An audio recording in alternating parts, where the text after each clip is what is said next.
வணக்கம் பவித்ரா. அதாவது சென்னைக்கு வெளிநாடுகளில் இருந்து வரும் விமானங்களில் பெருமளவு தங்கம் கடத்தி வரப்படுவதாக சுங்கத்துறையினருக்கு ரகசிய தகவல் கிடைத்தது. இதையடுத்து சென்னை விமான நிலைய சுங்க அதிகாரிகள் வெளிநாட்டிலிருந்து விமானங்களில் சென்னைக்கு வரும் பயணிகளை தீவிரமாக கண்காணித்தனர்.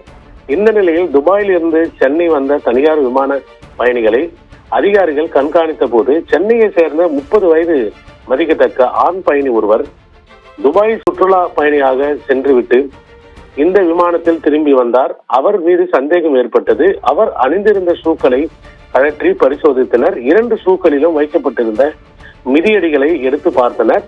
அது வழக்கத்தை விட கனமாக இருந்தது.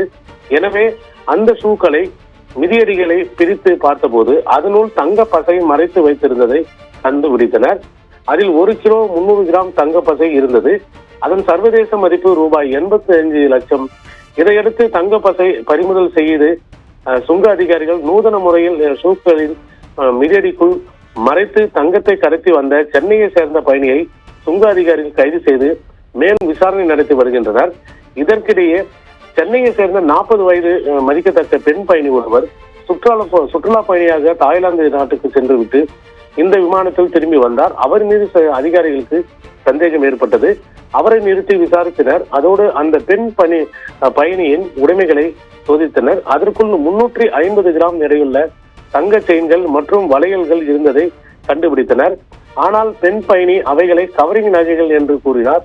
ஆனால் சுங்க அதிகாரிகள் பரிசோதித்த போது அது தங்க நகைகள் என்று உறுதியானது. மேலும் அதன் சர்வதேச மதிப்பு ரூபாய் 23 லட்சம். இதையடுத்து தங்க நகைகளை பறிமுதல் செய்து சுங்க அதிகாரிகள் பெண் பயணியை கைது செய்தனர்.